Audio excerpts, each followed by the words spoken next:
Did you have the Penguins going 5-2 to start the year? Oh, I did not personally. They've exceeded my expectations. Cool. Me neither. Well played. Well played. Well played. Full points.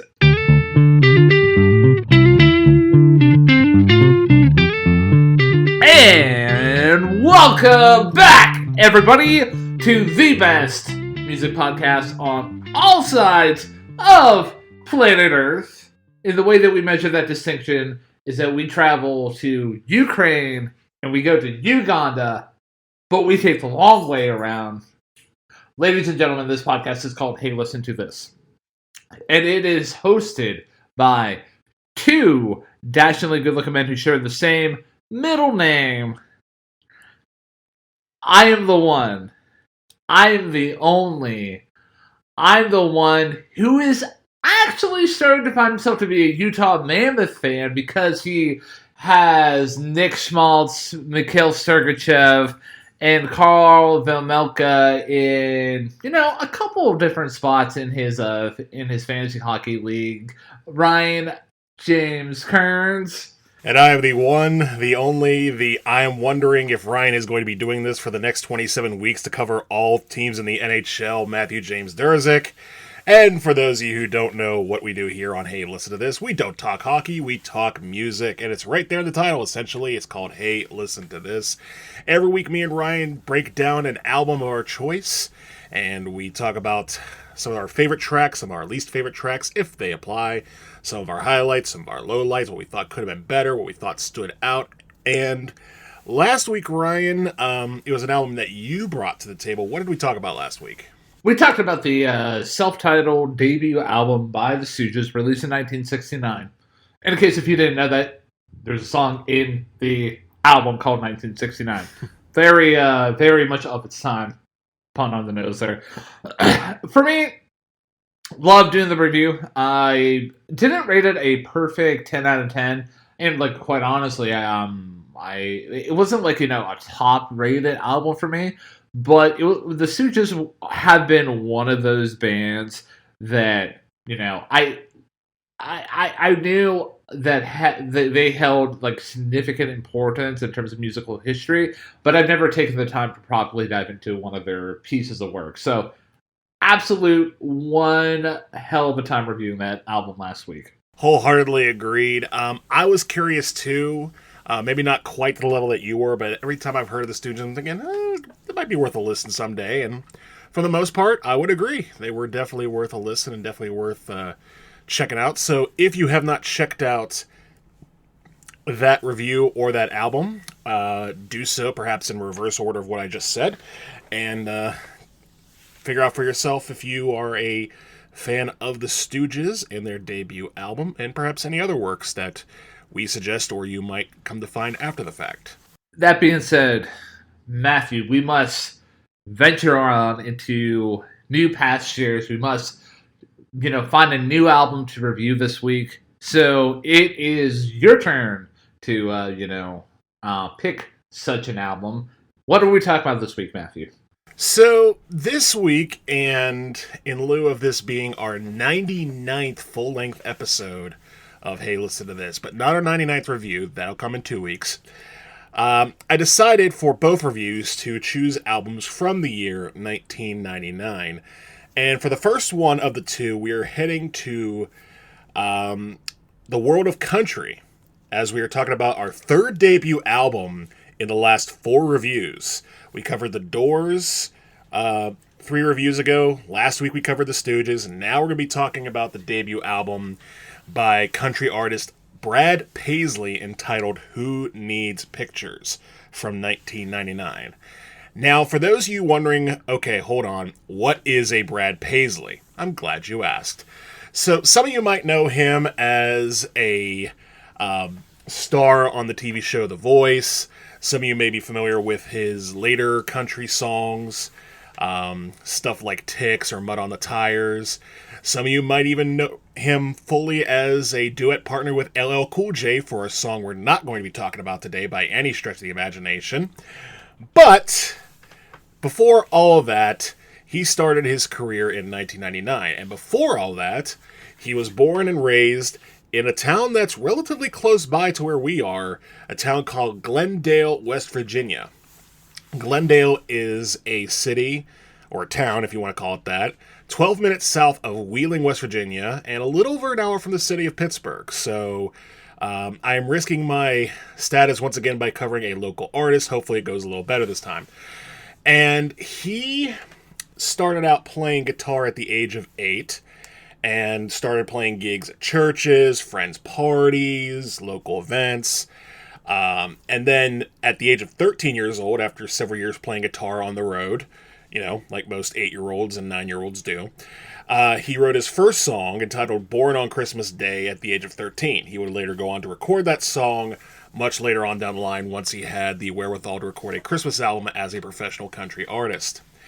Now, while he was in high school, he joined what is called the Wheeling Jamboree. It goes by a few different names. It's called Wheeling Jamboree, the WWVA Jamboree, or Jamboree USA. Basically, it is a northern cousin and or brother to the Grand Ole Opry, just featuring country stars playing live and having a good time. And he got that gig after playing a Rotary meeting per his high school principal's suggestion, saying, "Hey, I like the way you sound. Why don't you come over and play for us?" And at that meeting was a radio promoter who worked at WWVA saying, "Hey, why don't you come on and play at the Wheeling Jamboree?" And he would do that for the next 8 years.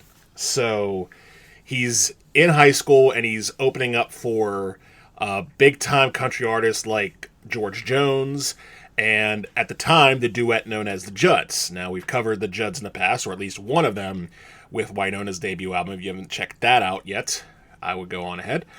But back to Brad Paisley, he graduated John Marshall High School in Glendale in 1991, and he got a full-ride scholarship from ASCAP. Following 2 years at West Liberty University in West Virginia, he got a full-ride ASCAP scholarship to Belmont University in Tennessee. Which, that's for those of you who know anything about Nashville and the Nashville machine when it comes to country music, that is not faint praise. That is the one of the biggest songwriting collectives in America saying, "Hey, we think you got what it takes. Come on over." And so he did. And he spent his college years in the 90s meeting his future songwriters, starting to write, starting to gig a little more, still playing in West Virginia. And he would eventually get his first top 10 hit on the country charts as a writer in 1997, writing the top 10 hit Another You by David Kirsch. And following that, 2 years later, he would finally release his debut with Who Needs Pictures. And that brings us to where we are talking about here this episode.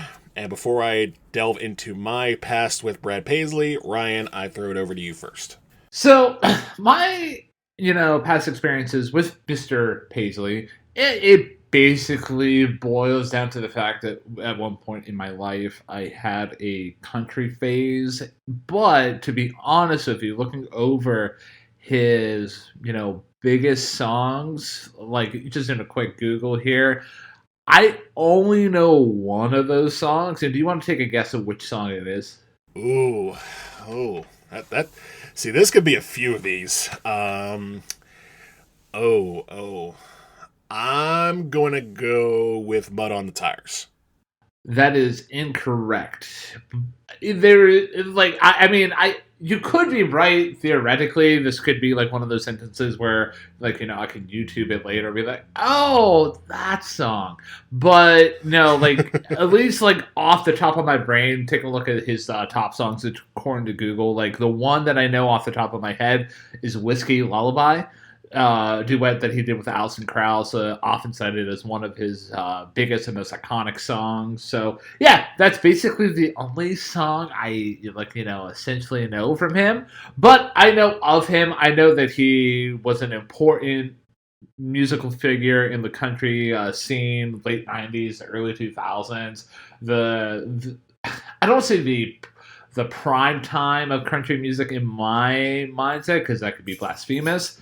But that's essentially how I know Mr. Paisley. And for me, he also sort of came from my country phase of listening. Now, that being said, my country phase of listening lasted from when I was a kid, like a toddler, like prior to like 96, 97, up until maybe about 2001. And that would mean that the only songs I was vaguely familiar with Brad Paisley up until I rediscovered my country phase later on in my college years were basically the songs off this album, the big hits that we're going to be talking about. I really didn't get into anything like Sure Gonna Miss Her or Mud on the Tires or Ticks or even Whiskey Lullaby until much later. And not gonna lie, the first time I heard songs like Mud on the Tires and Ticks particularly, I thought to myself, this guy is a dolt. Like, this is just the corniest crap I've ever heard in my life. And then on top of that, when I get back into my country phase, I really didn't listen to a whole lot of Brad Paisley's old hits.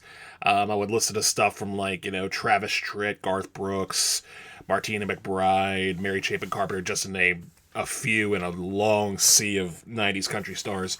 Brad didn't register, and I think the reason why is because, again, the start of his career pretty much coincided with the back end of my country listening phase, my country roots, as it were, when it comes to listening to music. So I didn't really get into them, so I kind of mostly knew him as a mainstream country star, and as mentioned, a one-time duet partner with LL Cool J. Again, we're not talking about that song. That song is just a mess. I would not even recommend it for the mildly curious. Just maybe once, but if you have to bop out of it, do so. But overall, over the last few years, I've gotten into more of the more older stuff of Paisley's, and overall have come to more or less appreciate his, sort of good-natured sort of corniness as earnestness, especially compared to, well, I'll save that part of conversation for a little later. So yeah, I think that covers like our histories with Mr. Paisley and who he is as a person. So without any further ado, are you ready to bop into this review? Sure. I mean, if you want to call it that, we will go ahead and bop things off with the first track off of Who Needs Pictures, and that is entitled Long Sermon. And right out of the gate, you get a familiar tone of 90s country and more of the late sound of the 90s as far as it being up-tempo, polished, but having a little bit of an edge with the guitar. And Paisley comes out of the gate swinging with his guitar sound, sounding very much in tune with his band. And it sounds very bright, very spry. And then you get to the lyrics, which are very interesting because, for those of you who don't know, country is rooted in traditions and making sure that those traditions stay firm. Will the circle be unbroken? Here, Paisley is going right for the jugular and saying, why don't we talk about some of the things we don't talk about?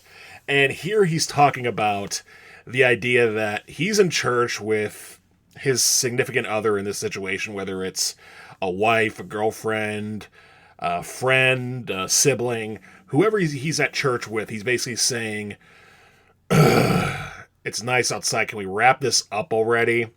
And you don't get too many songs, let alone country songs, in such a traditional genre that even think about a situation like this. And the lyrics themselves are pretty clever. You get lines, particularly one of my favorites is, "Oh, we both been raised not to miss church, but on a day like today, heaven knows how much it hurts." Like, he's basically saying, listen, that's God's creation out there, and I know you're talking about the man in here, but, like, why not live it instead of read it? I want to go on a boat. I want to go fish. I want to go party. And that contradiction is something that it was a very bold move for Paisley to go with right from the start of this album.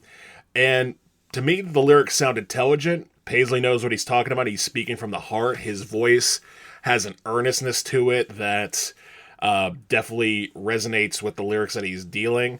And overall, I think this is a really, really good start to the album. Not just in the fact that it rocks out, but the fact that it sounds smart and knows it. Um, did not crack my top three, however. Definitely goes in a good song bucket. And for full disclosure, I have a top three for this album and a bottom one. So a lot of the points that you made about Long Sermon, I found to be like, well, I don't want to say a lot of the points, but like I'll just cut to the chase here.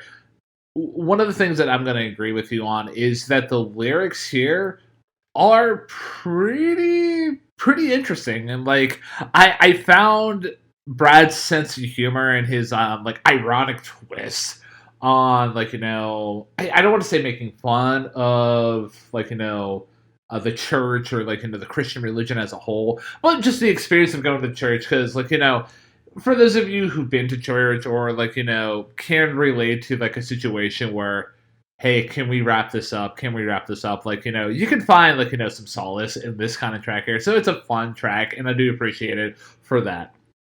A couple of the other notes I want to highlight about like, my appreciation for the track is you talk about like that classic, like, country sound, like very pristine, very clean and polished. One sound I do want to identify, and it's going to be a sound that I'm going to talk about throughout the whole album here, is that for lack of a better descriptor, what I labeled as the Lone Star guitar sound. And you might know what I'm talking about. Like, with that classic guitar tone from like that classic country guitar tone that you hear right away, kicking everything off. And along with the lyrics here, I did appreciate what Brad was doing on the guitar work because like it does do a lot of the heavy lifting on the instrumental front. It makes it for like a pleasant way to open up the album. And a couple of the moments I did appreciate about this song here, specifically outside of those two like things that I highlighted so far, is the way that the verses bleed into the chorus with those drawn out sections, like just emphasizing certain spots within like the lyrics. I thought that was a nice touch. And especially it was a nice moment in the bridge during the section where he's singing how much longer is this going to last and how like that's drawn out. It was a very pleasant sound for me. Brad overall though, like when it comes to his vocals and his delivery, it's solid. Like it's not anything over the top, but like especially with those drawn out sections, I did enjoy what he was bringing to the table there. Not a top track for me by any means, but it's a good way to kick off the party when talking about this album and like experiencing it for the first time. Full disclosure for me as well, I have a top three here, and I also have a bottom three. Okay, all right. First time with the full gamut for you for a while. It feels like it's been a minute since you've had a full top three and bottom three. It's been a while for me too. But one final thought on Long Sermon. You mentioned how he's not really making fun of the church in this song. I agree with that, and I think one of the keys to a lot of Brad's songwriting, particularly with this album, is that he's not so much making fun of the people in charge as much as he's putting a finger at himself and sort of laughing at himself. And he sort of has that aw shucks, I wish I didn't feel this way, but in reality I do. Because again, he's saying a lot of the quiet parts out loud when it comes to the fallibility of a young person from the South, where he's just like, yeah, I could tell you that, I'm all about, Jesus, guns, and babies and, pure American spirit, but I got my flaws, and this is one of them. And he's going to go through several more of them throughout the entirety of this album. So that, in a sense, is relatively refreshing to hear, because it's not often on many music albums, let alone country albums, that you get that kind of level of self-loathing, self-awareness, self-mockery. It's nice to hear, but with that in mind, I will cede it to you for the next track, which is the first single off of this album, entitled Me Neither. I'm curious to find out what the rest of the singles off of this album are, and I'm sure that you're gonna tell me and the listener as we go through track by track. But that was one bit of research that I did not do. But bopping into the track here, Me Neither. We get another clever song that is a fun time with solid instrumentation. One thing I noticed coming right out of the gate is that country train beat. And what I mean like a country train beat, it's very reminiscent of at least influenced by Johnny Cash and his early works. Like you can just feel that momentum coming and coming and coming. And I did that was one thing I do appreciate. It's something I always appreciate within the realm of anything country music flavored. And outside of that beat, that guitar again is doing really good stuff. I do appreciate what Brad is doing overall as a guitarist throughout this whole album. But here it was a good time. And also, one thing I do appreciate within the realm of music is when you get random splashes of instrumentation, coming in and just adding a different kind of flavor instead of just everything just being one complete cohesive package, and the whole train just pushing on forward. So here you get random splashes of piano and guitar throughout the whole song. I thought that was a very nice touch. And for me, the way that the whole track ends is just so good. I love the random pause, very much Ryan Kearns coded, and then kicking it into a jam session.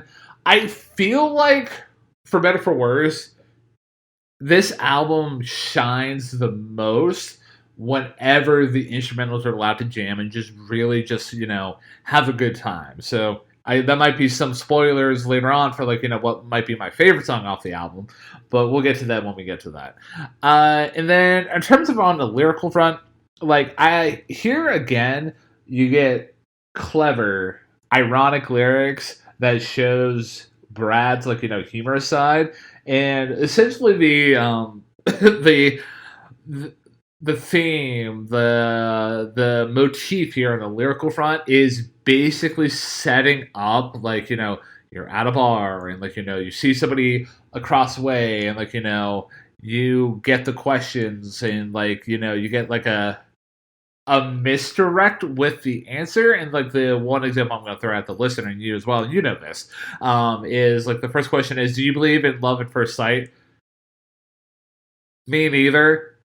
And then you get other examples of would you like to maybe sit and talk a while? Me neither. I thought that was clever and cute, and I did appreciate that. And also, Brad does, another solid job vocally. Nothing really to write home about. Only other thing I got to say about Me Neither, we have entered into top 3 territory here for me. And Me Neither is my third favorite track off the whole album. I had a sinking suspicion you would have this in your top 3, because one of the notes I had right out of the gate is that stop right before the instrumental break. I just have that stop, Ryan coded, because I knew immediately that was your territory. And I just appreciate how that is too, because I think this track is really, really clever.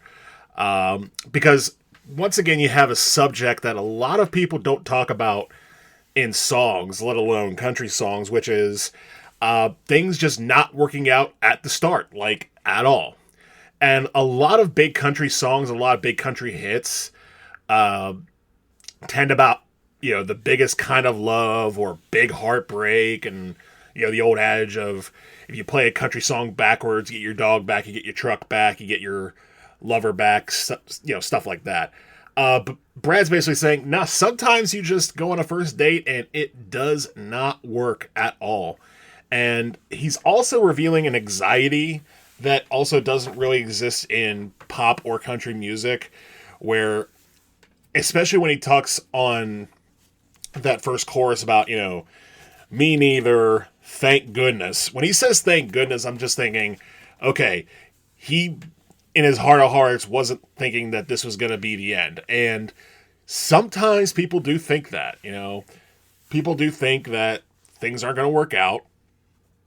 And it was just, hey, nice try.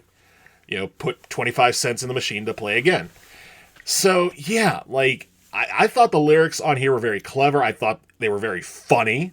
Particularly, again, that pause where it says, do you want the song to end? Me neither. Like, that's just brilliant. And it came super close to being in my top 3. The only thing that kind of kept it out was the fact that even though I did think that the instrumental breakdown was very good, it did feel a little long in the tooth.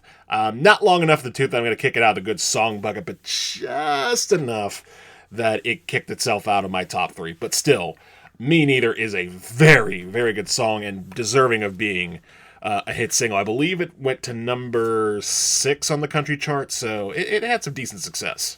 Would you put this as like a number 4 or 5 in terms of track ranking for you?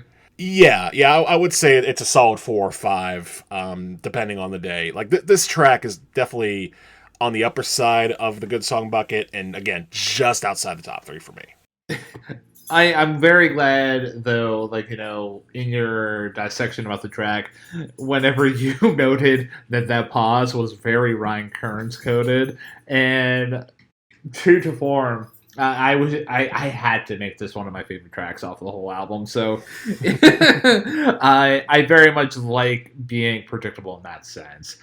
But in terms of predictability, Matthew, are you ready to bop over into the next track here, which is the title track off the whole record, and that is Who Needs Pictures, man?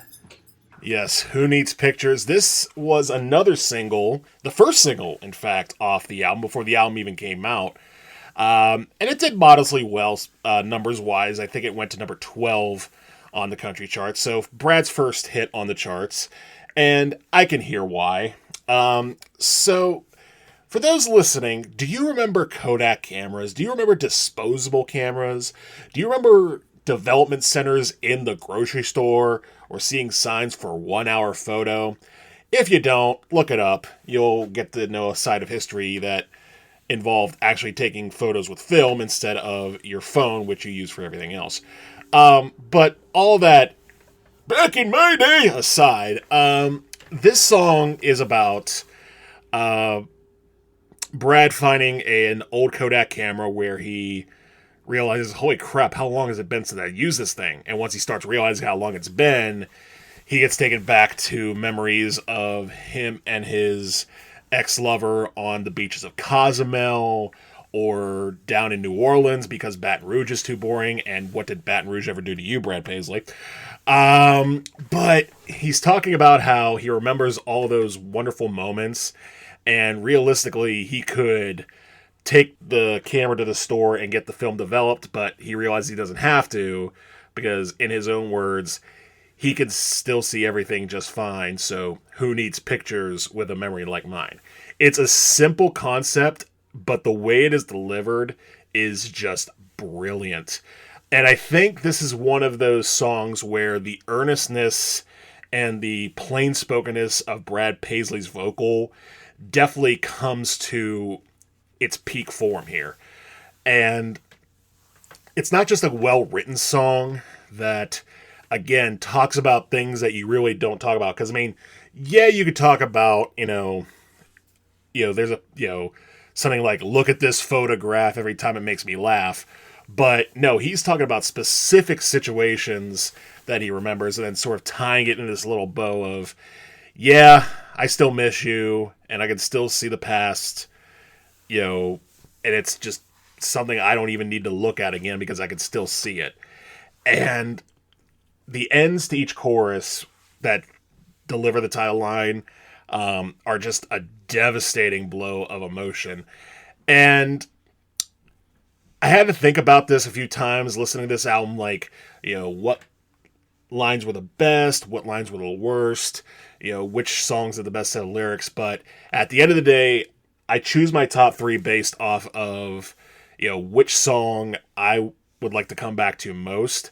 And we have one of those here. In fact, we have the one of those here.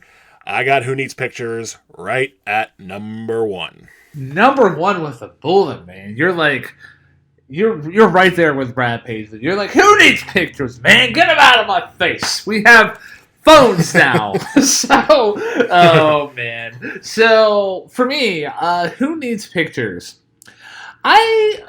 Okay. So I'm gonna come right out of the gate and just say that this is one of my bottom tracks off the whole album. So, and I'm gonna highlight a couple different things here, but one thing that I do find interesting is one of the main reasons why Who Needs Pictures is one of my bottom tracks here is, for me, the song drags. And I just consider it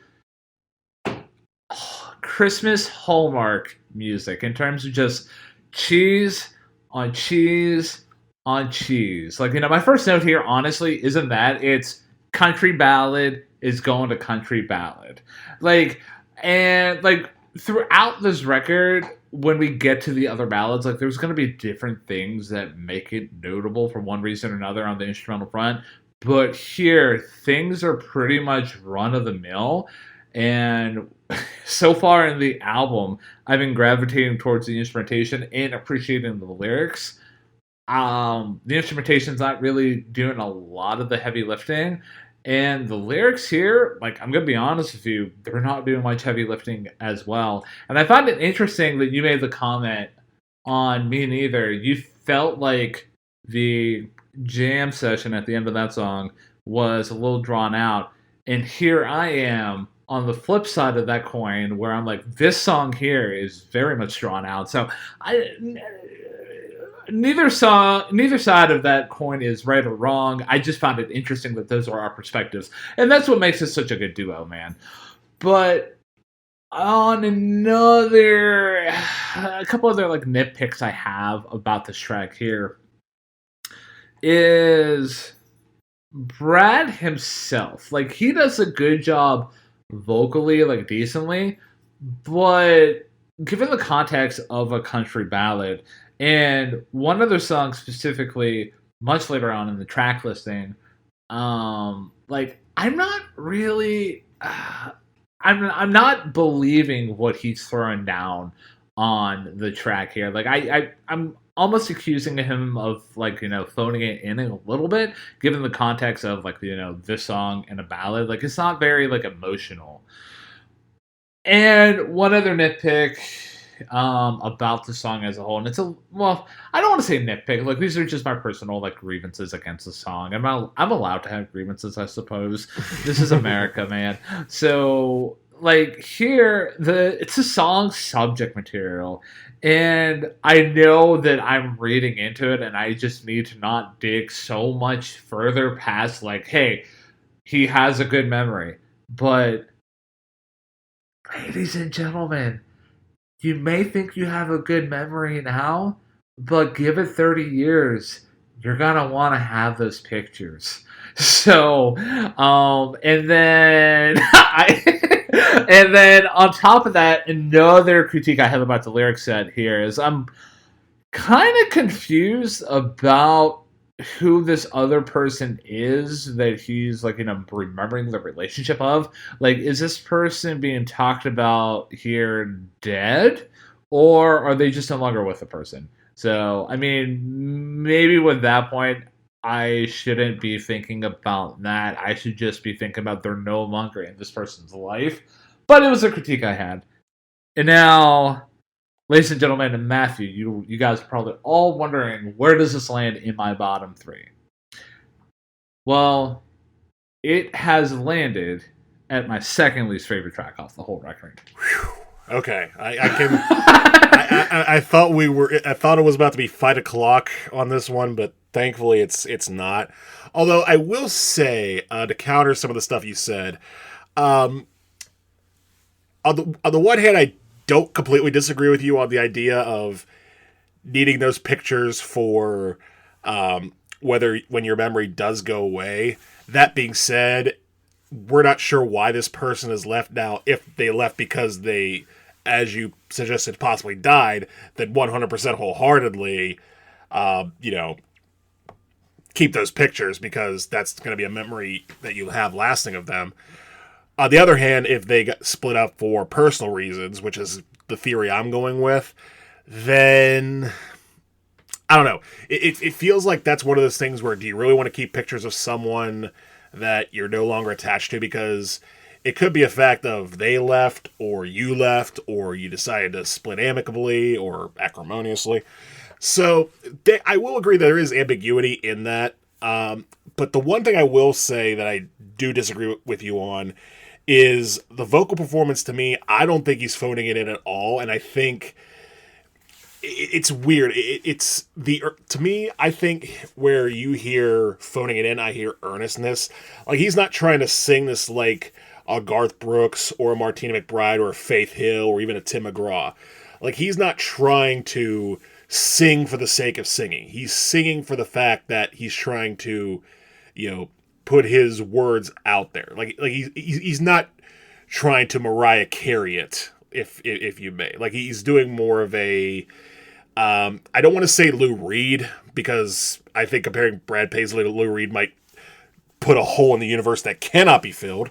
But the point is, he's not a singer. He is basically a guy who can sing. And I think that helps elevate the song from being just a typical run-of-the-mill country ballad to something that's a little bit more personable. So that's, again, and I just like the melody of it. So, I mean, I don't think I have to dive too much into that, but yeah. I understand where you're coming from, and for the record, whatever you said that the instrumental breakdowns were the favorite parts of your this album, in my mind I went, uh-oh, I smell a little bit of trouble on the horizon, but we will get to that trouble when we reach those horizons. So all that said, I'm ready if you are to move on to the next track, which was not a single for the record, and that is track 4 entitled Don't Breathe. Really? Sorry, it just came off the top of my head. So, Don't Breathe. So, we get, again, we shift gears out of Who Needs Pictures, and we get back into the lane of, like, you know, fun songs that, like, you know, Brad just having fun with in terms of, like, his clever lyric writing. And on the instrument front here, we don't get a song that's primarily led by the Lone Star guitar sound that I've been talking about throughout the first couple tracks here. Instead, we get a song that's led more from a fiddle, and I thought that was a very nice touch. Like, again, showing up a different side of instrumentation, showing up a different side of country. I mean, the guitar sound is still present, but it's kind of taking a little bit of a backseat. It's more of a complementary piece instead of the lead driving force here. The chorus, I did appreciate wholeheartedly. It is a fun time. And honestly, I found it to be probably the best thing about the whole track in the complete package. And that's not a backhanded compliment by any means. Like, you think about the song's context where you basically get it in the chorus. Like, you know, the song is littered with metaphors about, oh, how am I supposed to forget about my love for you? It's like saying, don't breathe, don't blink. Well, darling, I don't think you understand. See, I just can't turn this off. It's like saying don't eat or don't sleep. Like, you know, I did appreciate that. And I do appreciate good lyric writing whenever I do see it. So hats off to Brad for that. And then outside of the chorus and the lyrics as a whole, like, I do appreciate Brad's delivery here. It's very much still in the same lane as, like, Me and Either, but given the context of the instrumentation and just a good, clever lyric writing, I'm giving him a pass here. Like, it's very much him staying in his lane, but this song's a good time. Don't Breathe did not land in a top 3 spot for me, but I'm probably gonna put it in the same kind of bucket as, like, Long Sermon. So I would put it in the the good song bucket. Yeah, I'm kind of right there with you on this one. It is not in my top three either, but it's a pretty simplistic song. I would say it's the most simplistic set of lyrics that he's had so far on this album. I know you say that everything you need to know about the song is pretty much in the chorus. I would even go as far as saying it's right there in the title once you get the gist of the song as a whole. Because, like you said, it's basically saying, you want me to stop loving you? That's basically like, not existing or not breathing or not eating or not sleeping. Like, what are you doing here? And I do think that the instrumental does help guide this along quite a bit. It's not necessarily super standout-ish to me. If I'm being completely honest with you, this is sort of at the other end of the good song bucket. Like, it's a good song. But I think what's most notable about it is the fact that we talk about Paisley's voice being somewhat sort of unflinching, and he's, like I said, he's not necessarily a singer. He's more just a guy who's singing. And here, the plain-spoken vocals tend to contrast quite a bit with the somewhat snarky level of the message of, what, you're telling me not to love you? Like, come on, you're silly. Like, what are you doing here? So, I do think that the earnestness did clash a little bit, but not in a bad way. I thought it was kind of a cute way of saying all these things. This is very much a standard country track to me, if there ever was one. But it's a good time. It's a good time. So, Don't Breathe, solid stuff from Mr. Paisley. I think we're pretty much in the same agreement in terms of like overall appreciation here. Like it's nice that we can be in agreement before we head into 5 o'clock city, which I mean, it's always that's a fun time in its own right. So, but I'm curious to see, like, you kind of earmarked probably one of my favorite tracks is like a potential fight, but when we get to it, we'll get to it. But I think we covered Don't Breathe well enough. We are now allowed to breathe, and now we're gonna find out, with the ability to breathe, why he didn't have to be. So yeah, Matt, that's the next track. You want to go ahead and bop on into that track? Yes. The next track, which is He Didn't Have to Be, yet another single off this album, and his first number one hit as a country star. This is his first number one country hit, and much like Who Needs Pictures, it's for good reason.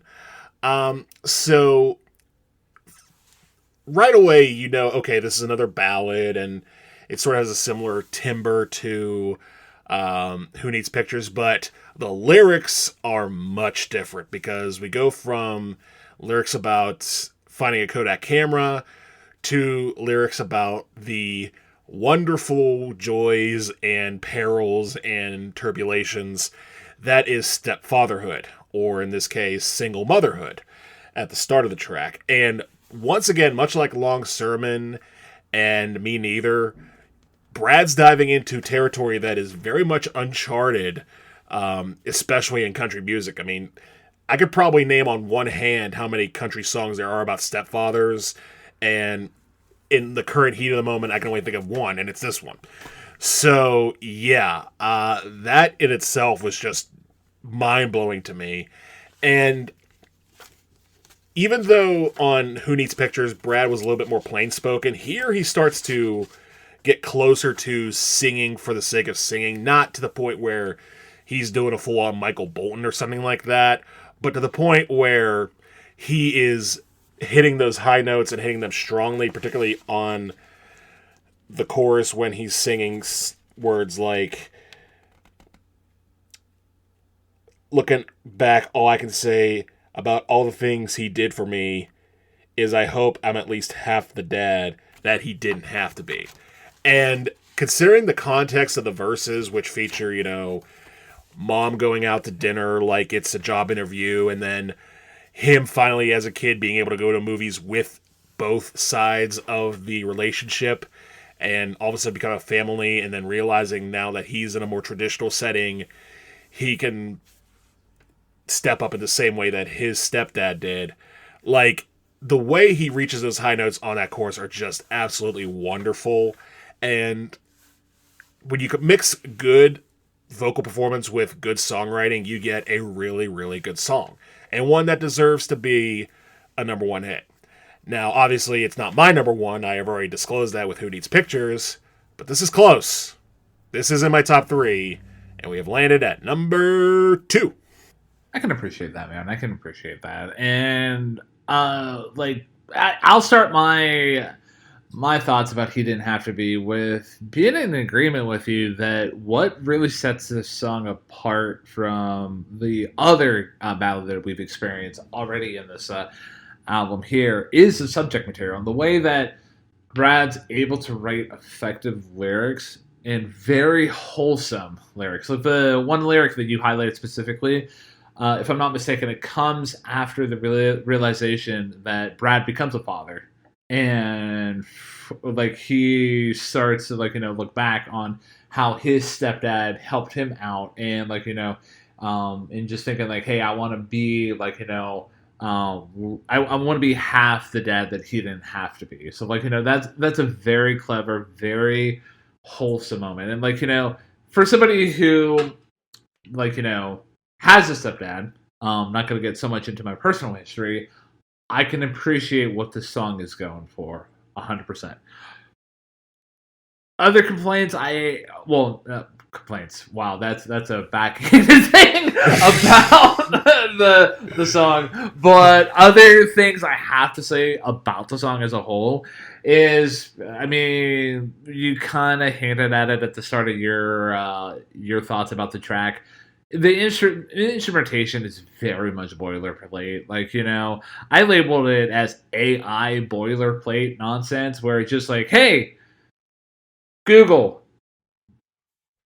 Wanted to make sure my phone wasn't going to go off there, but make me a backing track for a country ballad in the late 90s. This would have been it. I hate to say it, this is very much it. It's very much a Hallmark Christmas music movie kind of stuff. But outside of that complaint, I mean, again, I take issues with Brad's vocals. And for those of you who want to know what my thoughts are about Brad's vocals here, rewind back to when I was talking about Who Needs Pictures. I think he's still phoning it in just a little bit.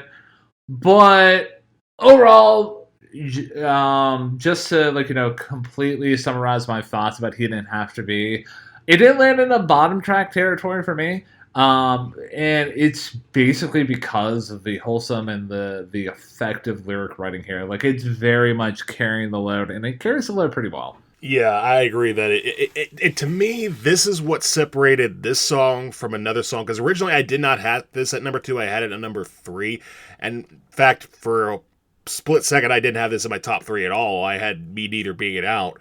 But like you said, the songwriting, it carries it so well that I was like, no, I have to acknowledge that this is a really, really well-written song. I mean, obviously, you and I are disagreeing on the instrumental performances or lack thereof, and in the case of this one, Brad's voice as well. I know we're not getting into full Springsteen territory, but I know that there's a slight disagreement with where we're going. But yeah, the lyric writing, I would say, on this song is probably the strongest on the entire album, right up there with Me Neither. So yeah, I would say, yeah, He Didn't Have to Be is a great, great song. And I'm glad it didn't land in a bottom spot for you, because I figured, oh crap, because I don't think we've ever had a situation where someone's top 3 was somebody's bottom 3. I don't think we've hit that territory yet, and I'm glad we're not doing it with this one. So, with that all in mind, I'm ready to move on to the next track, which is It Never Would Have Worked Out Anyway. Story of my yodeling career. Anyways, so... Oh man. So with It Never Worked Out, It Never Would Have Worked Out Anyway, we shift back into a very similar lane as what we got from Don't Breathe, in terms of just fun, very much a country, fun time, kind of rocking kind of song. And on the surface, this song here is very much a good time. If you don't listen in and think about the lyrics, like it's very much a fun time. And like, diving into the instrumentation here, you get that country boogie that I very much like here. And it's a term that I've used to describe several different instrumental palettes, like, when we've talked about like country music as a whole, or specific tracks that are country infused. And within this country music boogie, you get great drums, fiddle, guitar, and like the piano comes in too, like, with random fills. I'm not always a fan of that. Then, like, overall, like the band is jamming pretty solidly, and I do like the little jam session you get, like, past the halfway point of the track. Brad does Brad things here vocally, and one thing I do want to comment about like Brad's vocals and the one comment that you threw out about entering in Bruce Springsteen territory. Brad is singing much better than Bruce Springsteen in my mind, compared to Born to Run. It's just like I'm not believing what's coming out. He's not doing anything extra, and like it just seems like he's phoning it in, but he's not singing bad. So like I'm just gonna throw that out there just to defend Brad a little bit. As weird as that sentiment is, I know he's like a billionaire or a millionaire at this point, but I digress. But my main critique about this song, for those of you who are kind of reading in between the tea leaves and kind of picking up what I was putting down, is the lyrics, because I know it's supposed to be a jokey kind of song, and that's what Brad has been like, effective at for the most part throughout this album so far. But given the context of the lyrics of like, oh hey, he's basically kind of following around this other person, for lack of a better descriptor, this other girl, and telling other people that this girl wants to get involved with lies about her so she can't engage in a relationship. I know in the song he's literally saying, lighten up, it's just a joke. I think that's literally like the very first bar here. Yeah. But dude, like that whole sentiment hasn't aged well. Like, I hate to be like so like, white knight savior complex here, but yeah, I can't get behind the lyrics. Like they're pretty poor, in my humble opinion, but not so poor enough that this song sinks into a bottom track territory. It's just basically it goes into the average song bucket. So my thoughts on It Never Would Have Worked Out Anyway. I agree with you that the instrumentation on this track is very good. I did dig the piano solo that takes place, the guitar solo takes place, and I do like how it has a much more jazzy backdrop. And there were a few songs throughout 90s country that flirted with the jazz style. Songs like, that just like on top of my head, Reba McEntire's Why Haven't I Heard From You, Garth Brooks' One Day at a Time. They had a bit more of a jazz element because, much like country, jazz had somewhat of a revival in the 1990s. And so some studio heads were probably thinking to themselves, hey, why not combine them both? So I did like that. And that pretty much is where my compliments for this song come to a close. Because, much like you, I had a major issue with the lyrics. Because I know you said that they're like basically a joke song, and I agree with you, that's what he was trying to go for. But here's the problem. Number one, the lyrics are just psychotic. Like, let's not beat around the bush. We don't have to be, white knights or, PC or whatever you want to call it.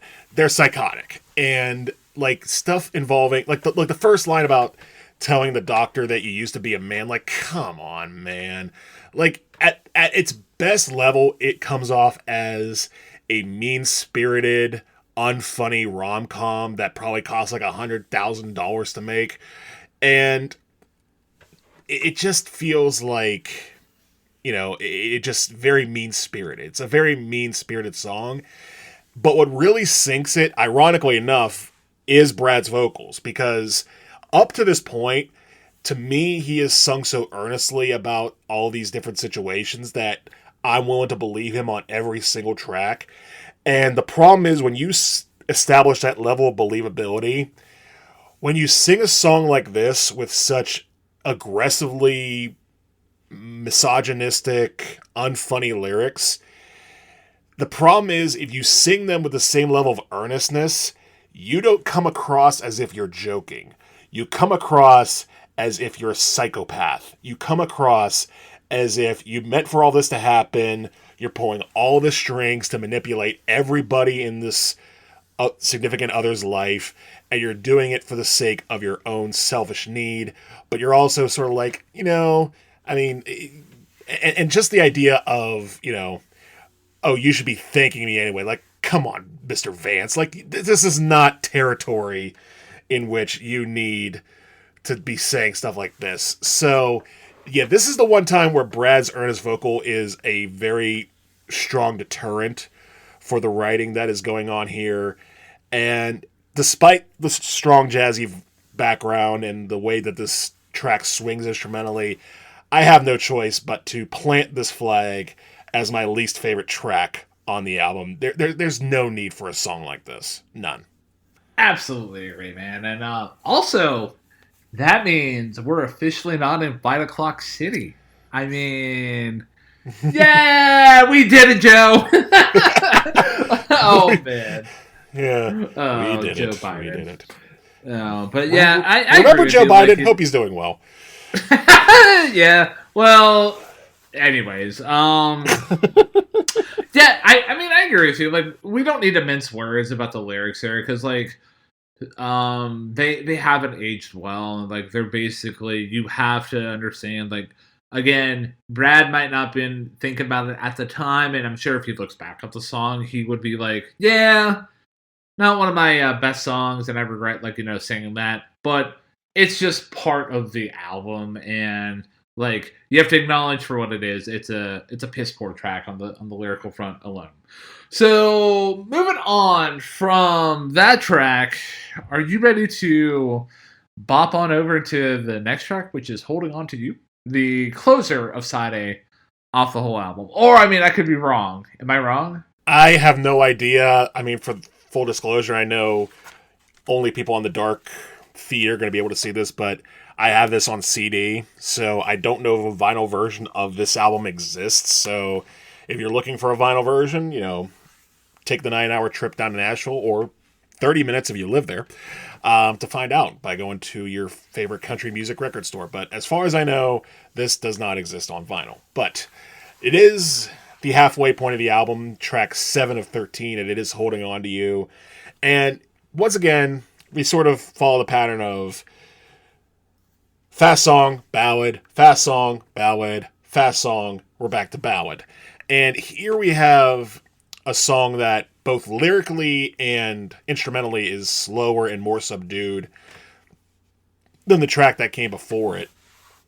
And honestly, this is a pretty standard song, a pretty standard country song about a guy, going out on dates and trying to let go of past lovers, or one past lover in this case, and just not being able to do the damn thing. Like, he is just struggling. Like, he's like, I'm out on this date, I'm at this dinner table, and all I can see is you from the past. And it's an effective song in that regard. It definitely has a bit more of a polished feel. Like, it's not very deep lyrically, but Brad sings well enough, and the track kind of goes on for, a decent time. I'm going to be completely honest with you. This was probably the most album tracky of the tracks on this album for me.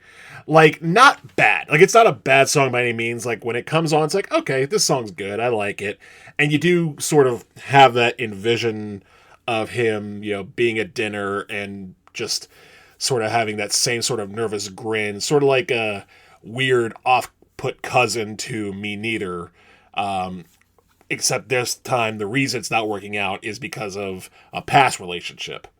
So, yeah, I think it's a solid song. I think it's a good song, but it's not a song where there's too much to write home about. So, definitely falls in album track territory for me. I can appreciate that. I don't think I would label this specifically as an album track, but the more I think about it, the only thing I can really remember about the track specifically is the fact of the subject material of the song. So there's that. So, but yeah, here, like you alluded to, like this is another country ballad, and country ballad is going to country ballad in my opinion. But here, what makes this ballad stick out and doesn't sink it into a bottom track territory for me is that I do very much appreciate the switch up in the instrumentation. Like, I don't know what it says about me. I'm okay with this fact though. I do appreciate a nice fiddle in a country song. Like it's a very nice soothing thing for my soul. So yeah, for here instead of the traditional AI boilerplate crap that I've critiqued through with a couple of the tracks here so far, here with the fiddle, it makes it a nice pleasant experience to get through. And then the gentle elevation of sound that you get during the chorus versus the verses, like that was a nice touch. I know that's a very redundant statement because choruses are supposed to be louder than the verses, but I mean it's just such a nice little gradual rise. I did appreciate that. Brad does things here vocally that are Brad things. So, but yeah, in terms of the subject material, trying to be out on a date and trying to forget about a past loved one by trying to move on but can't. I do appreciate that. And yeah, while my brain was trying to interject with thoughts of well, if you're out on a date with somebody, you should give them the time of day. But I mean, given the emotional complexity of trying to forget somebody by forcing yourself to move on, but not being able to move on, I do appreciate the notion of this song as a whole. Obviously, it didn't land in a top track territory for me. Into my record, we only have one more track left to go, and that would be The King of the Castle for me. But yeah, Holding On to You, it goes into the average song bucket territory, if not the good song bucket territory for me. Correct me if I'm wrong. I'm trying to think what your other because I think the only songs you revealed so far as top and bottom tracks were Me Neither in your top three and Who Needs Pictures in your bottom three. So I think I still have 4 tracks that you have left to cover, if I'm not mistaken. You are correct. I misspoke. I do apologize about that. Good. That's okay. that is perfectly okay. But yeah, for the record, before we head on over to the other half, is I have already revealed my top 2 tracks and my bottom track. So all I have left is my third favorite track, and we will get to it soon enough in this review. So before we venture into the back half of the record here and dive into those 4 tracks that I have to highlight and that one track that you have to highlight, Matthew. Yes, Ryan. I've been dying to ask you a question ever since I woke up this morning. Are okay? And it must be a very important question. What would it be? So the question is, if the listener out there right now is really appreciating what you and I are doing with this episode, talking about Brad Paisley and his question of who needs pictures, and they want to help support what you and I do on a week in, week out basis, what are some ways that they can help support us, connect with us, and just basically give us the warm fuzzies for what you and I do on a week in and week out basis? Well, the best way to engage warm fuzzy mode with us, and do not take that out of context, is for them to continue on listening to what we're doing, because we have episodes every week. Again, like I mentioned at the top of this review, in the top of this episode, we are on episode 99 of our full-length episodes. If you mix in our discography giraffes, we are well over 100.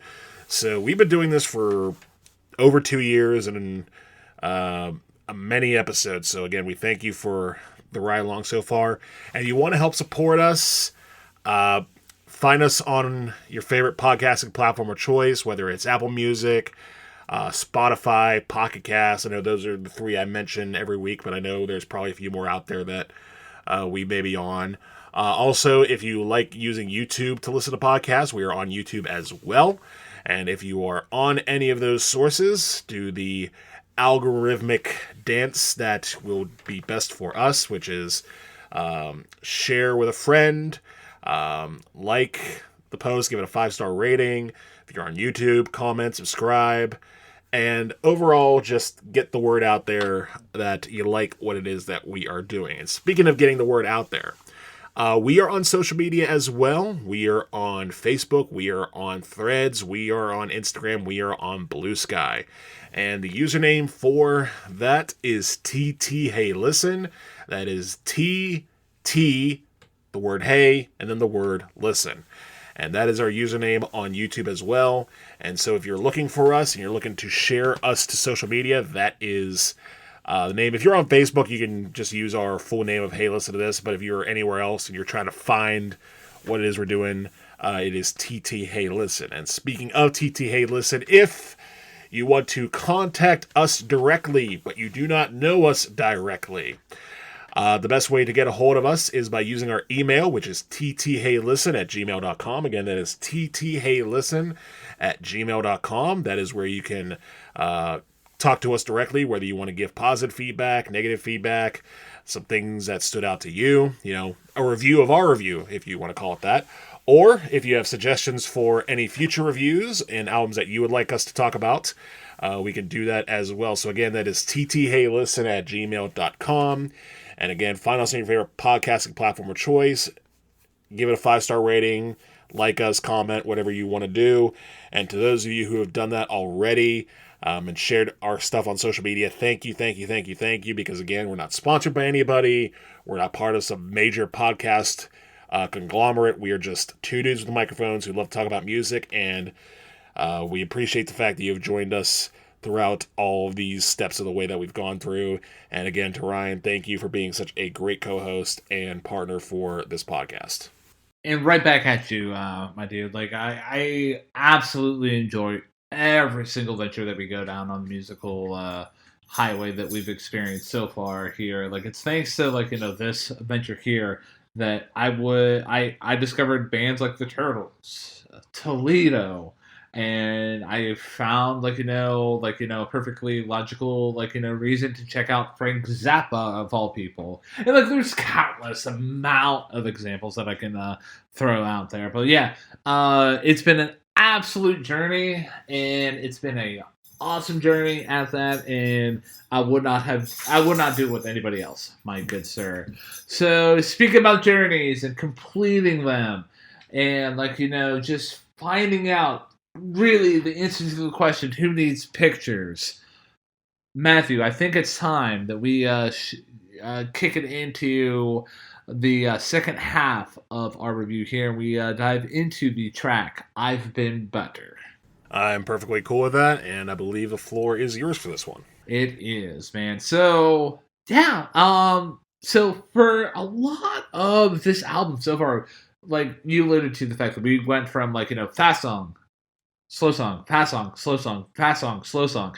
But within those, dynamics, we've got traditional, country sonic palettes. In the fast songs, you get that country boogie. You get different kinds of, country fast music. And then within the slow songs, you get, different kind of country music sonic palettes within, slow music.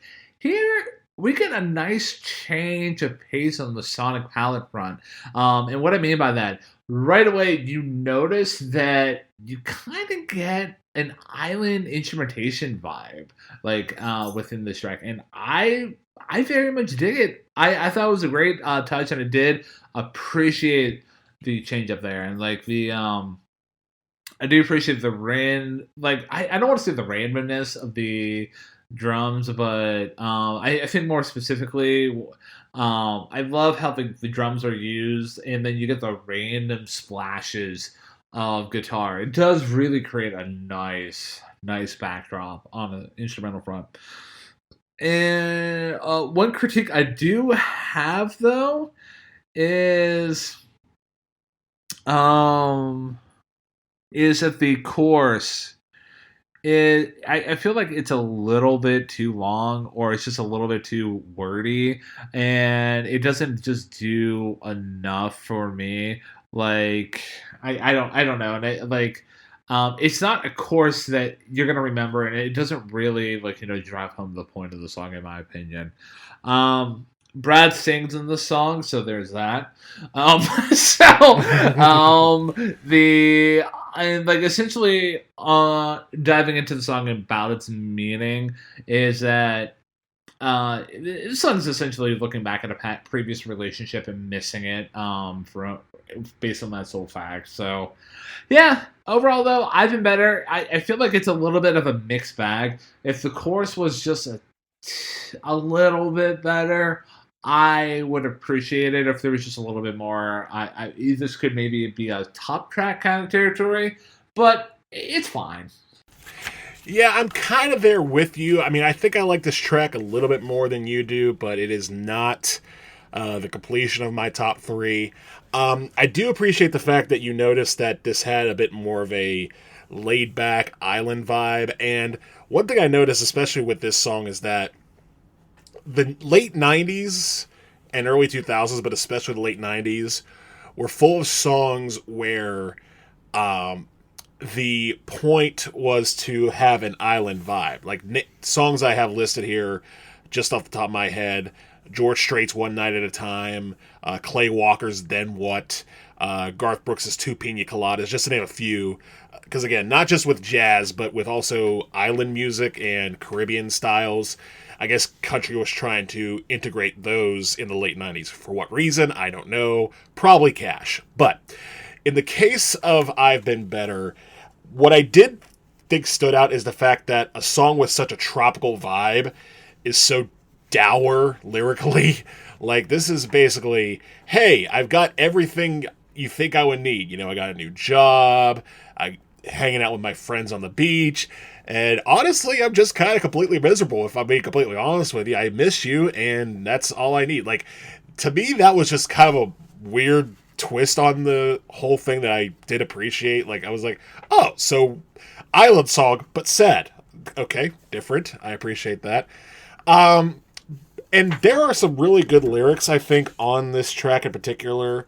The one line in the chorus that really got to me, because I do agree the chorus is a little long in the tooth, but when he says the line, "I don't think the past has ever been this clear," like, that to me is just a really, really good line, where he's just acknowledging, hey, now that I realize what happened to us, maybe I was the problem all along. You know, hey, it's me. I'm the problem. It's me.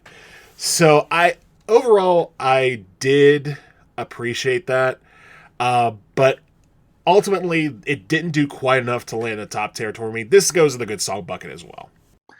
I can respect that, man, and yeah, it's just interesting that I do appreciate, like I said, for the sake of redundancy, I did appreciate the change up, and I do appreciate you highlighting the contrast of the lyrics about, hey, we're on an island, but I'm completely miserable. I thought that was a nice job on your part, so props to you on that one.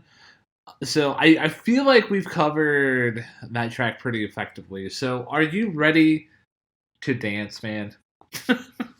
Yes, I'm ready to dance on to the next track, which is "We Danced." And I know I haven't done this in a few tracks, so I will just lay it all out there now. I haven't mentioned which tracks have been singles.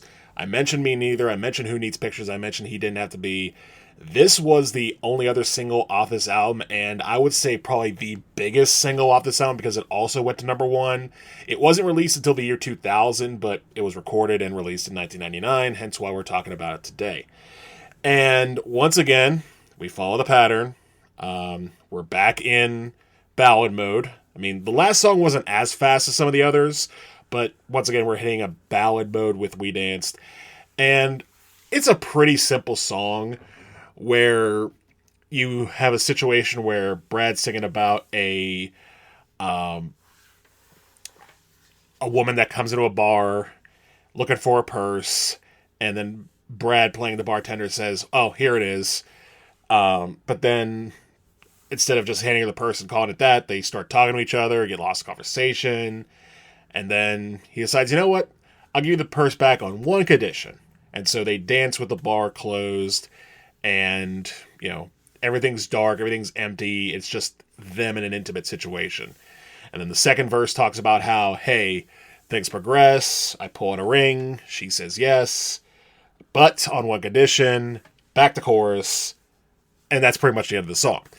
And I will admit that it's because it's so simplistic lyrically compared to a song like He Didn't Have to Be that I couldn't fully give it the marks for lyricism that I wanted to. Performance-wise, however, like I said with Who Needs Pictures, sometimes you just hear a song and you just know that it's going to be one of those songs you come back to. And for me, it's the singing on the chorus that Brad does because, again, he's not a singer. He's not a, opera-trained person. Like, he came from churches. He came from playing gigs. He came from a small town, and he sings like a small-town guy. But the chorus itself is so big that it's impossible to deny. And I could tell just by hearing it why this song was as big as it was, because it is, as you would say, boilerplate, but sometimes the sandwiches that come off the boilerplate, not that that's what a boilerplate is for, don't try that at home, is good enough to fill your stomach and get you on. And to me, the performance by Paisley on this track is just fantastic. So here we are. We have completed my top 3, and We Danced is at number 3. Ryan, I know you're going to try to break my heart. The floor is yours. Oh man, I hate to be so predictable, man. No, actually, this is my favorite song off. No, just kidding. I was gonna say, hold on, time out. What's going on here? Like, did you have a stroke, man? Which would be an interesting thing for me to do while recording a podcast. But anyway, let's not try that. Yeah, no, let's not. So yeah, I'm gonna start with the positives. The instrumentation here is not bad. Like, I do, like, it's bringing a lot of the elements that I've enjoyed throughout the album so far and, like, bringing it to the forefront. Like, you get the Lone Star guitar fills that are sprinkled throughout this track. And the, in terms of a backdrop, like, you get the fiddle, which I already highlighted that I do enjoy a good fiddle and a good country ballad. So, like, I thought that was nice. And also the piano and drums, like, combining with everything, create for a decent, backdrop. And I do enjoy the storytelling elements about the lyrics. But, dude, when I talk about Hallmark Christmas movie-like scenarios, this is pretty much it to a T. Like, this is Hallmark Christmas stuff that you just put on the background. It's one of thousands of, movies like that where it's just very wholesome, and it's just like, oh, hey, yeah, we danced in a bar, and then, I asked her to marry me in the bar, but she said we had to dance. Like, it's very much a Hallmark Christmas movie, like. So yeah, I'm gonna ding the track for that. And, just overall, though, it's interesting that you say that the chorus is undeniable because I'm denying it. And also the fact that, again, you're saying that Brad is, delivering a really good performance. It doesn't sound anything different compared to what we've heard in other songs for the most part, specifically within the slower songs, and I still have to critique him on that. So I'm not going to really dive so much into the songs meanings because, one, it's very simplistic and you already highlighted it very effectively. So kudos to you and your dissection. It was a good job on that one. But as for me, the only other thing I got to say about We Danced is I'm not indeed agreeing to dance with Brad Paisley on this one. I am saying, give me my purse back, you creep. I want to go home. We Danced is not my least favorite track off the whole album. It is indeed my third least favorite. Wow. Wow. It's funny. You talked about this song harsher than you did Who Needs Pictures, but yet you have it just a little bit higher. And I know that's because of the instrumentation being better, but I am very curious to find out what your bottom track is. I think I know what it is, but I'm not gonna spoil it for anybody who's listening. I will say the one critique about the song I do have that also pushed it towards the back end of my bottom three is the fact that the way that the lyrics are structured, because much like what made He Didn't Have to Be such a great song was how it feels like everything was fleshed out, and even though it did jump to random things, like there was a little bit of a depth behind it, there was a bit of a feeling behind it. Here it's just things happening, it's like, so like it could have easily just been, hey, here's your purse, thanks for coming back to go get it. But it's just like, for no reason, bam, conversation, bam, they're dancing, bam, they're married, bam, they're dancing again. It's just like, why though? Like, it's a great sounding song, and it's just one of those songs that I know I'm going to listen to probably for the rest of my life, just because it's a good, solid country pop song. But I will admit that there is a lack of depth in the lyrical side of things. But again, facts are facts. The songs I like are the songs I like, and I like this song quite a lot. So that being said, I think we can go ahead and pivot on over to a song that is very much opposite of We Danced, and that is a song about sleeping on the Foldout. Story of my high school days. No, I'm just kidding.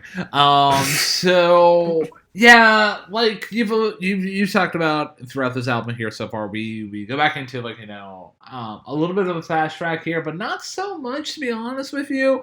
Like, this is more fast chill, if anything. But yeah, this is a fun little country song about consequences. So when those consequences are indeed lying to your significant other, getting caught in that lie, so much so that you are sleeping on the fold-out couch, fold-out bed from the couch. But yeah, I do like taking that that idea and expanding upon it. Like, it's interesting what Brad does here on the lyric front, because yeah, he does realize that, he messed up, and, he's very regretful about it. And, even at one point in the song, he's talking about, they call this thing a mattress. Like, what the heck? Like, I can't even sleep. And you can really picture Brad going through that, so I did appreciate that.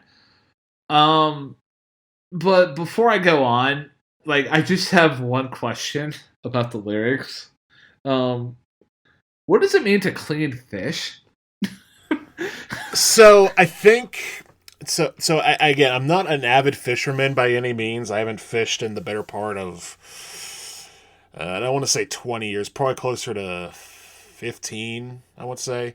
But the point I would say stands is that the idea of cleaning fish is, I guess, if you're going to eat fish or have them for dinner, I guess you just want to sort of descale them, or sort of brush the scales off, or brush any creek water off, or elements from the sea or the ocean in them, so that way you're not eating parts of nature that you shouldn't be consuming. I'm assuming that's my best estimation what he means by cleaning fish.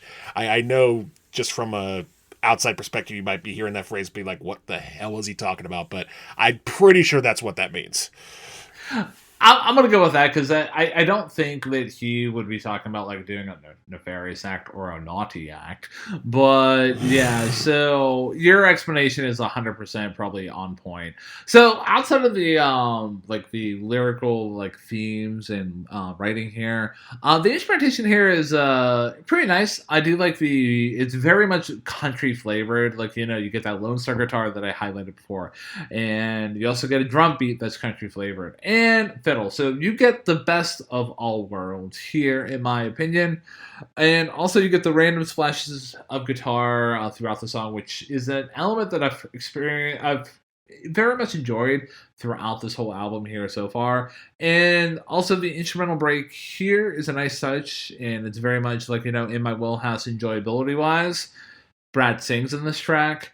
But the the only other thing I got to say about Sleeping on the Foldout is, well, for those of you who are holding your breath right now, I am thinking that, oh, hold on. Ryan hasn't revealed his least favorite track, his favorite track, and his second favorite track. And we only have 4 tracks left to go, including the one that I'm wrapping up my thoughts and feelings about. So I'm just going to come out of the gate and reveal that Sleeping on the Fallout did not land in any territory for me. So the last 3 tracks, I'm gonna bitch about one of them and then gush about 2 of them. So,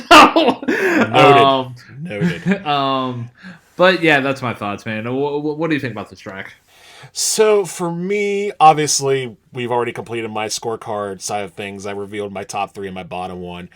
But this is a song that I would probably put in the 4-5 spot that you were talking about earlier with Me Neither, because I think this track is quite good because, like you said, it does have that sort of sweep and ease of a good old-fashioned up-tempo country song, and I think that the instrumentals are very good on here, particularly the fiddle on this track is outstanding. Like that was one of my highlights throughout the whole album instrumentally, was the fiddle on this song. And lyrically speaking, I mean, it's pretty basic for the most part as far as the plot line of, hey, my wife found me cleaning fish on my front porch instead of going to work like I told her I was going to, so now I'm sleeping on the fold-out bed. I mean, obviously there have been songs in the past about, lying and being in the doghouse. Colin Ray's That My Story is, to me, like the titan of those songs in the 90s.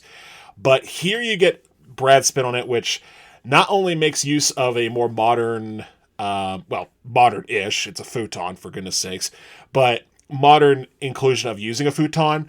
But I also appreciate the fact that at the start of the second verse, he takes a little time to mention that, oh, by the way, futons suck. Which they kind of do. Like a lot of the futons designed throughout the 70s, 80s, and 90s were not designed to be prime sleeping areas. They're basically designed in case of an emergency or convenience, I guess. But yeah, like he just comes out and said, they call this thing a bed. It's 2 a.m. and I can't sleep. Like what's the deal with this thing? So I thought that was very much down to earth as well, and I appreciated that. Again, didn't do quite enough to land in a top 3 spot for me, because again, I just think the choruses on the bigger hits are just, the hooks, if you will. But I did appreciate the song quite a bit for what it was. Again, just another example of Brad pointing the finger at himself, laughing at himself, becoming self-aware and being like, you know what, I shouldn't have done that. Oh man, the hooks, the mighty hooks. Yeah, there's nothing wrong about hooks, man. Yeah, I think we're kind of in agreement here with the thoughts and feelings about Sleeping on a Foldout. Fun track. I would probably put it in the, honestly, like a good song bucket if I had to be honest with you. But yeah, without any further ado, are you ready to tell me about this cloud of dust that's in the horizon? Yes, cloud of dust. And the pattern continues. We go back into slow song mode. But this isn't a slow song as far as it being a ballad, because a lot of ballads, like Ryan has said, have sort of that Hallmark cheese quality. This is more of a dark, slow burner of a country song. And very much for good reason, because this song is probably the saddest song on the whole record. Because this song is about struggling farmers, or in the case of this song, one struggling farmer who is dealing with a drought in West Texas. All hail West Texas. And he is out there so bad, and he's just riding the tractor for the sake of riding the tractor because it's the only life he's ever known. And his wife is standing in the kitchen looking at him in this desperate mode, thinking he's got to stop, but he can't stop, but he's got to stop. And this is one of those times where the earnestness in Brad's vocal really shines through, because in a song this honest and this desolate, you don't need someone to belt it out like they're trying out for American Idol. You need someone to explain to you how things are and how things are going to be. And when he's talking about how in the second verse, particularly, how yesterday something in town caught his eye. The old hardware store had a help wanted sign. He thought about stopping, but he drove on by because he just can't bear to let go. After all, it's the only life he's ever known. Like, dude, that is a devastating verse if I've ever heard one. Like, it almost sounds like this guy's addicted to farming, which is a weird thing to say, but in the context of this song, like, that's basically what it is. And there's good reason behind it. Because, again, if you live that rural farm lifestyle, it's the only one you ever know. And, yeah, like, it just comes across so well. Now, I will say that as lyrically well as it is, instrumentally and, to be honest, vocally, it didn't super stand out enough for me to put it really close to a top 3 track territory. But realistically, this is, I would say, on the top half of things. Like, this is maybe just a step behind Sleepin' on the Foldout and Me Neither. It is a really good song for what it is. And again, the atmospheric instrumentation and Brad's vocal do their job, and the lyric writing is once again a strong standout because it is very much interpersonal and gets right to the point. So yeah, I agree with you that the instrumentation here is pretty solid.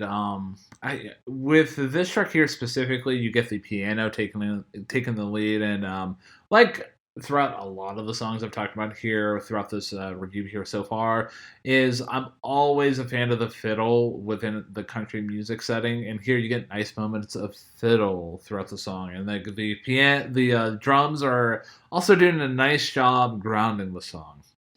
And I will say that the chorus is decent with its imagery and the overall, telling the overall story of the song. So why is this my least favorite song off the whole record? Oh, tell me more. I'm gonna start on a spice level on about maybe a 3, and then I'm gonna crescendo up to a 10 relatively quickly. So coming out of the gate, it's one of my critiques about the song. It's a bit of a drag. Not so much of a country ballad does country ballad thing, but there really isn't all that much here outside of the couple things that I highlighted. And the thing I'm going to compare it to, as sacrilegious as this might be, my feelings about this song here are very similar to The Unforgiven by Metallica, in that it just repeats. It repeats. It repeats. This song is essentially, if you boil it down to it, it's essentially the chorus repeated with just 2 verses. So there's not a lot here going on. And within those verses, one of the things, and this is going to be my most spicy take here, my friend here, is the thing that you highlighted as a devastating verse pissed me off. This dude is having his livelihood basically taken away from him due to circumstances out of his control, and you gotta adapt, man. I mean, that's how we became who we are as human beings. We didn't stay in the caves and basically lived out lives fighting animals. We invented the wheel. We made do with what we had. And here this guy's just like, no, I must farm. And his wife is just like, but honey, we need money. Oh, but I must farm. And he literally has a fucking solution. A help wanted sign in a hardware store. And he's like, nope. I've only known how to farm, and that's how I'm gonna farm. And that is the main reason why this track here is my least favorite. Because this guy is it's toxic masculinity in a different sense. And just fuck this guy in the song. He's such a fucking idiot. I know, like, we're supposed to feel bad for him, and he's like stuck in this cycle. But dude, break the fuck out of it, dude. Like, you have your wife who's literally crying and saying, "Honey, we need money," and you're like, "No, I must farm. I'm a farmer." Fuck you, dude. Wow. You were not kidding about the spice on that. Holy mess. That might be the most pissed off I've ever heard you talk about a track in a while. Maybe ever. Well, maybe not ever, but it's certainly in a good long time. Holy smokes. I was not expecting that because yeah, wow. I'm not sure if I can top that. I know I can't. But man, I guess this track works if you believe it, at least as a... Because I know you were talking earlier about how this, songs like We Dance and Who Needs Pictures are very Hallmarky. This feels almost like it could be like a CMT Hallmark cross hybrid if you think about it. Like it's dramatic, but it's also sad and very countrified sad. So I can get why you might hear this and be like, I have no sympathy for you whatsoever. And I don't necessarily disagree with you that if you have that solution, go ahead and take it.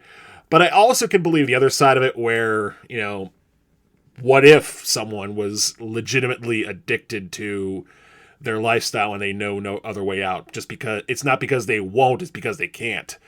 But again, I'm not saying this track is like, the end-all, be-all, greatest farming song there ever was. That's not true. But I felt a little bit more for the farmer than you did, but I can understand at least why you don't, because you're right. At some point, you do have to adapt as much as it may hurt. Oh, man. So, yeah. Okay, so agree to disagree, man. And I think that's why we make such a good pair here, man. And I really got in my pocket there, man. I need to take a moment to breathe and not have a nervous breakdown. And also speaking about nervous breakdown, that is the next track off the record here.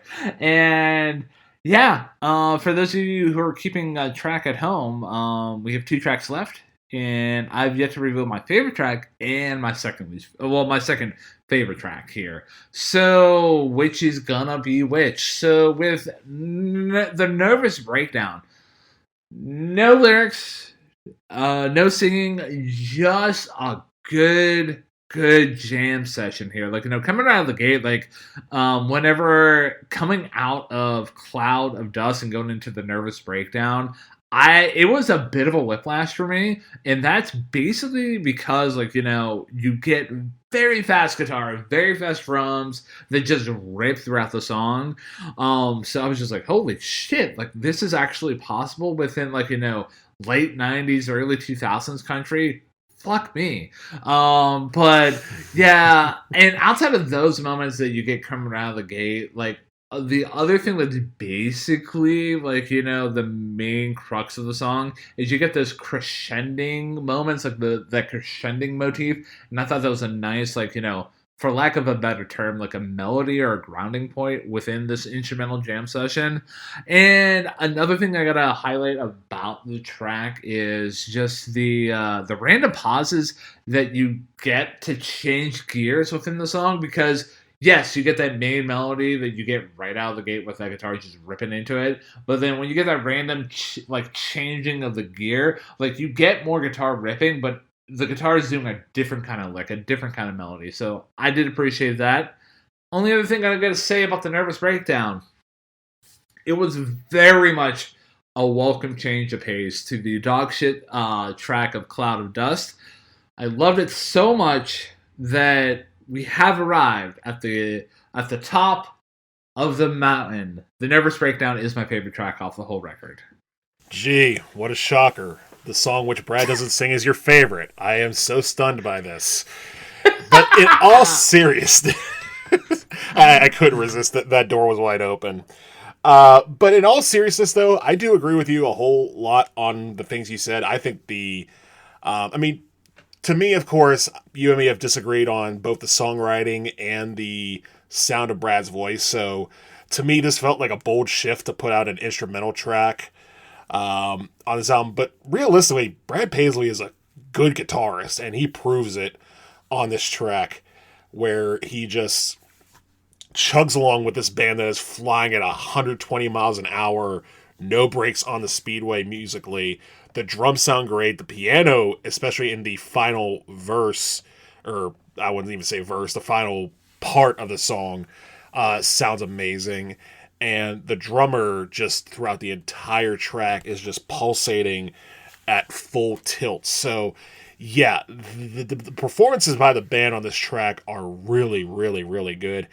And I also did like, and is that, the song being called The Nervous Breakdown, how you get the little interludes between where Brad's just sort of fiddling on the guitar before it goes right back into big speed mode. I did think that was kind of cute.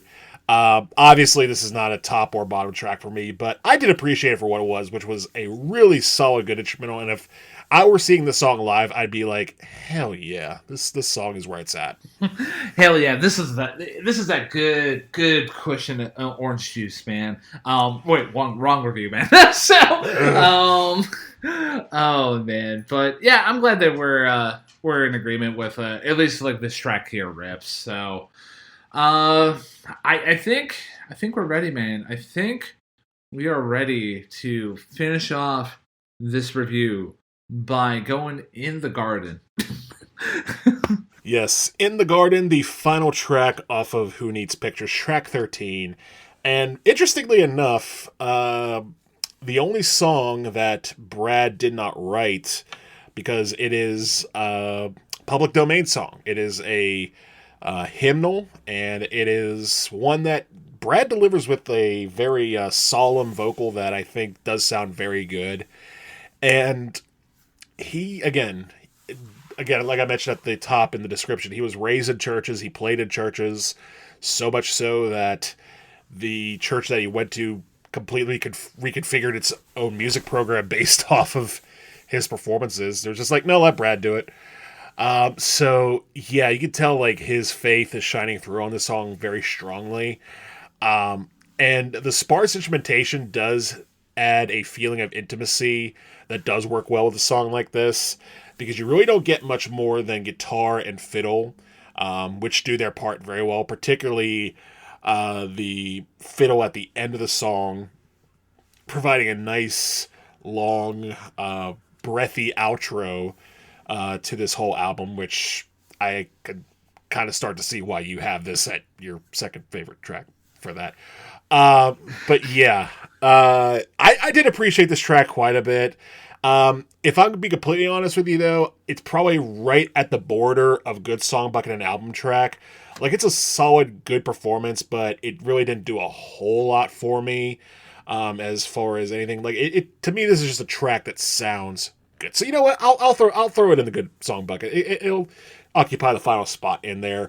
And the one final note I do have about In the Garden is that because I have this on CD, as I mentioned, it is quite humorous to hear this track loop back into Long Sermon to go from a song about Jesus to a song about being tired about hearing about Jesus. So I thought that was pretty funny. But those are my thoughts on In the Garden. Ryan, the floor is yours. You get the best of both worlds. Yeah, so second favorite track here, for those of you who are keeping track at home. We're finishing off the scorecards here, except for overall ratings.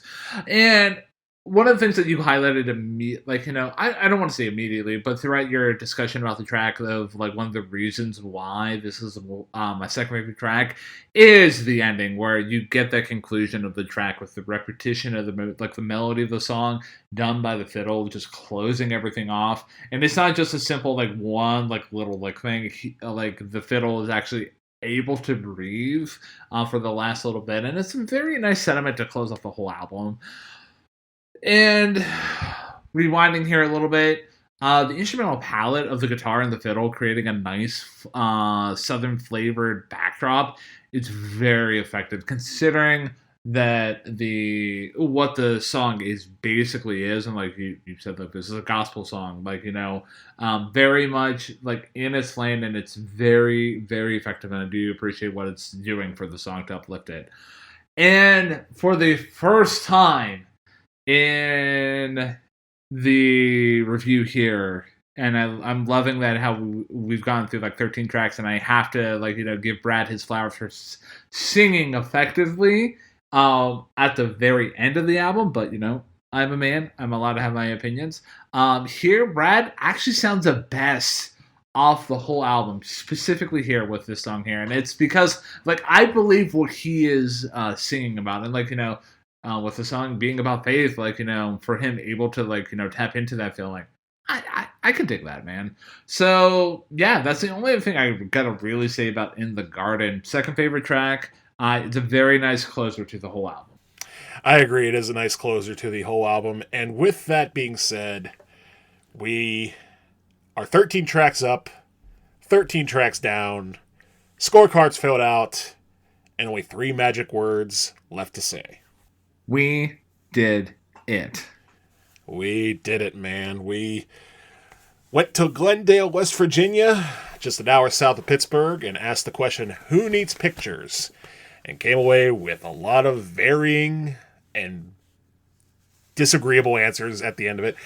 This is the first time in a while, because there are 13 tracks on this whole album, and if I'm not mistaken, with the lone exception being Who Needs Pictures, every other one of our scorecard choices was a different song. Like, your top tracks were not my bottom track. My top tracks were not your bottom tracks. They were all pretty much spread out, except for, again, the title track. So, yeah, man, what a review. Yeah. This. But I will go first with my overall thoughts on Who Needs Pictures. And to me, hearing this album in whole definitely gave me a strong appreciation of who Brad Paisley is, which is at best a kind-hearted man who came from a small town and is willing to talk about uncomfortable subjects, whether it's stepfatherhood, whether it's dealing with breakups, whether it's fighting cameras, or struggling on a first date. And he runs the gambit from self-identifying as this sort of weird outcast to being a strong man with a strong opinion. Now, he does strike out a couple of times, particularly on It Never Would Have Worked Out Anyway. But overall, you get a very fresh sound, which, compared to the occasionally overwrought but mostly solid pop machine of the 90s, does feel fresh, and especially compared to a lot of today's country, which is very much embroiled in the sort of trucks and babes and Morgan Wallen territory. Like, this was a nice, refreshing change of pace in the other direction as well. I can't give this a full 10 out of 10 because it does have the one dud track and a couple of ordinary ones, but I did like this album quite a bit. So much so that I am willing to give Who Needs Pictures an 8.5 out of 10. And for me, my overall thoughts and feelings about the album here. So yeah, I mean, it goes without saying that my bottom tracks, like for like my disdain for them, like it's very much of why I don't appreciate the country sound as a whole, as compared to other people. Like, it's very much Hallmark Christmas movie. Like, yes, I did give compliments here or there about what made certain tracks stand out, but my feelings about those tracks are as such. And then like you get a lot of the mixed bag of like the rest of the tracks outside of my top tracks, where like some of them are good, some of them are average, some of them piss me off, some of them have good moments, some of them have bad moments. So you get a mixed bag of marbles here. But I mean, I will say that like the top tracks, like the Nervous Breakdown, the only track where Brad doesn't sing, is like easily my favorite track off the whole album, and I would honestly like specifically even maybe add that to a playlist just to have a good time. And then In the Garden, which is a cover of a gospel. It's a gospel song. It's weird calling that a cover, but I digress. It's one of my favorite tracks of the whole album, and and then the other my other favorite track, it had a very much of Ryan Kern's Coded moment. So yeah, I walked away from this review overall feeling kind of mixed about the whole album as a whole, because you get some really good moments, you get some clever lyric writing, and really nice sonic backdrops, but then we get other moments that basically, they make me hate farmers for one reason or another. And then other moments within the album where it's basically AI boilerplate country slosh. So yeah, my overall rating for this album here is, I'm gonna give it a 5 out of 10. Oh, whoa. I need to stop picking local artists. We seem to have the most trouble with anyone in the tri-state area. I don't know what it is, but that I think, if my memory serves me correctly, that is our second biggest disagreement, right behind the other local artists we've covered on this show. So, for the sake of math, you're 5 and my 8.5. Add those two together, you get a 13.5. And let's see, you cut that in half. Okay, hold on. Yeah, if you want, I got the answer here. Oh, you got the answer? Cool. What is it? Yeah. 6.75 out of 10. 6.75 out of 10. We have a 6.75 out of 10 because... Math. Math works everybody, even when the people doing it are struggling. So, with that in mind, my next album recommendation based off of Who Needs Pictures, I had to think about this one because as much as I wanted to dive a little bit more to Brad Paisley's discography, I just couldn't have the time for it, and I'm trying to stick with my rule of thumb that the albums I recommend are ones I have listened to. So I had to think about it. I didn't want to rehash recommending Clint Black's Killing Time, although I would recommend it on most given days. So instead, I'm going to turn to a man who I mentioned a couple times in this review, and that is Garth Brooks and his 1993 album entitled In Pieces. And on that album, you get a lot of similarities to this one, particularly in dealing with subject matters that you usually don't get, like One Night a Day, dealing with being up all night and not being able to sleep and dealing with internal issues, or a song like Learning to Live Again, where he's talking about going out on a second date or going out on a date period because he was struggling to get off his last relationship. So there are a lot of elements. Plus it has some good kicking tunes like Callin' Baton Rouge and Ain't Going Down Till the Sun Comes Up. So I would recommend that if you're appreciative of Who Needs Pictures, In Pieces by Garth Brooks. And for me, my next album recommendation, I almost overthought this, but you know what? This might be maybe a not proper album recommendation, but this is going to be an album that I want to highlight. And it comes in the year of our Lord 2025.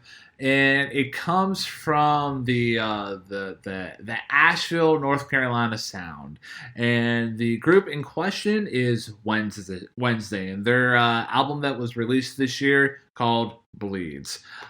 Very much a huge fan of that album. It's very much like a indie country emo infused album. It's a very good time, wall to wall, the guitar noises, and very much has like the guitar that country kind of flavor to it. Songs like Elderberry Wine, Pick Up That Knife, and Reality TV Argument Bleeds. All good tracks. I very much enjoy it 100%. So yeah, I recommend officially Bleeds by Wednesday. So, listener, if you have not checked out either In Pieces by Garth Brooks or Bleeds by Wednesday, check those out and figure out what it is that you like. If you like this album, which is Who Needs Pictures by Brad Paisley, which, just to recap, Ryan gave a 5 out of 10 and I gave an 8.5 out of 10 for an average score of 6.75 out of 10. And once again, I may need to go out of the tri-state area for a little bit. But we will do that in a couple weeks because, for those of you who may remember, Ryan chose West Virginia over California, and we will be heading to California for the other review, which will be our 99th review in a couple weeks. But before we do that, it is not my turn, Ryan. It is your turn to select what album we are doing next for our 100th full-length episode, but not our 100th review. And the miniseries continues, man. So, and for those of you who are like, whoa, this is my very first time tuning into Hey, Listen to This. What are you talking about when you talk about a miniseries? Well, dear listener, it began with the London Suede review that we did, several episodes back. Starting with that, I had a challenge that I threw to myself is I had to pick 10 albums that were released before the year 2000, with the exception of being our 100th review, which I might pivot on. I don't know. I'm a kind of a wild card here, but when we get to our 100th review, we will get to our 100th review. But in terms of our 98th review, we're going to be traveling to another important year in music, and that year is going to be found within the decade of the 60s once again. And the year specifically is going to be the year 1966. So, yeah. So we have a couple of, one big album and then one album that, I kind of threw in there as a wild card because, if you choose it, I'll let you know. But the way I'm going to have you choose between these two records in order to guide us into our next review is I'm going to have you choose based on a food dish. Are you ready? I am ready. All right. So on one hand, we have deconstructed key lime pie. On the other hand, we have lasagna. Okay, well, I'm about 99% sure I know what the key lime pie is, so I'm going to pivot away from that and choose the lasagna. All right, before I reveal what you chose with picking lasagna, what did you think deconstructed key lime pie is? Herb Alpert and Tijuana Brass? No. I'll let you know off air what that choice would have been and what my criteria was for choosing these two food dishes as our potential next review here. And the album that you did chose was indeed the big one that I did have up for contention.